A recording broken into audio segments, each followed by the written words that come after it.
In this video, I just want to quickly cover some security-related features within the RM Shell 5 firmware package. For starters, RM Shell 5 is based on a Windows 10 Enterprise LTSB operating system. Because of this, all of the Microsoft security-related patches are available for the unit and posted on the PNF website. Security rollups are typically done twice throughout the year, in which we compile all of the non-critical Windows patches and make them available for download and fine-tuned for installation into the RM Shell environment. Any critical patch that Microsoft releases will be made available on our site as soon as possible after it's released from Microsoft, normally a day or two. We also partner with a company called Cert@VDE, which supports the industrial enterprises of mid-size automation companies with the coordination and resolution of IT security-related incidents on our products. So now, going into the specific security features within RM Shell, the first layer of security would be the user group function up here on the top of the screen. So within RM Shell, there are three user groups: the operator, the engineer, and the administrator. The operator level is the base user who has no ability to modify or manipulate any settings on the unit. They only have the option to access already created settings and profiles. The engineer level has access to the basic functionality settings, a few simple security settings, and then the ability to create and manage profile connections. The administrator has full access to the settings on the unit, and even the ability to access Windows directly if they need access to Windows Explorer, Command Prompt, etc. When you log in as an admin, and then click OK, type your password and click OK, you'll go into the settings menu here. You'll see the system settings down here. You click on that, and then you can go into system settings. So one thing we notice right away is on the very far right-hand side, you'll actually have access to the Windows toolbar once you are logged in as the administrator. So the very first security-related option we have in RM Shell can actually be found right from the general settings menu here, and that's the previous screensaver. So with the professional license key option, you actually have the ability to require a PIN password access anytime the unit goes into a sleep effect or the screensaver comes on, or upon startup conditions. Now, if you look down the system settings menu and look down the left-hand column here, we'll find the security option. So the majority of our security-related features can be found here.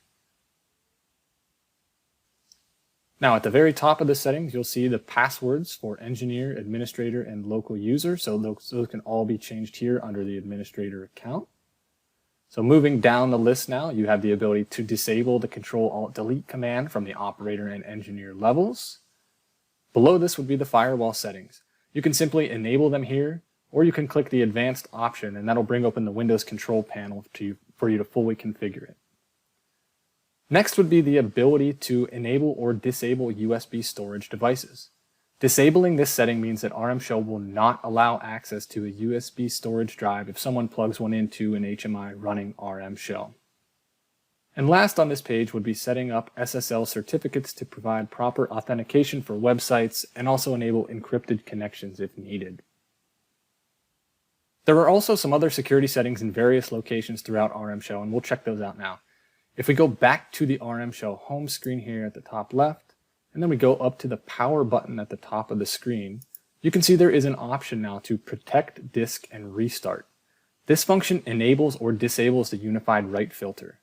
A write filter is a form of protection for the hard drive on the unit to more or less redirect any data being permanently stored on the device. The data is temporarily stored in a virtual location, which is then wiped clean when the HMI is rebooted. So in many cases during normal operation, the write filter should probably be enabled. Only when you need to reconfigure or change settings on the unit would you disable it. So now if we back out of this and we go back into the settings menu, the next security-related feature would be the ability to use the scheduler function here on the left side. Here you can go ahead and configure periodic reboots of the HMI and RM Shell. Simply enable the setting, and then set when and how often it would reboot and for how long the system must be idle to allow it to reboot. This setting pairs nicely with the unified write filter. Next would be the dialog filter here on the left side.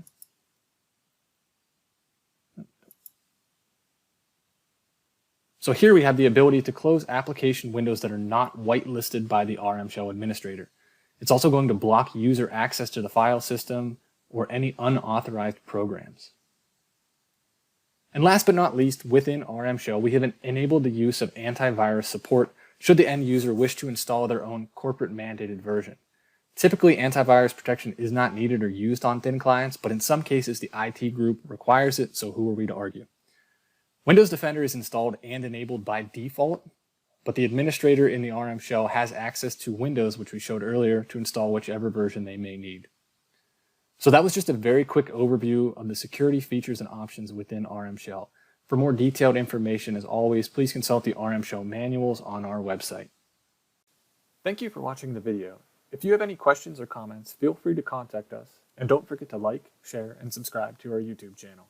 Stay tuned for our next video, and have a great day.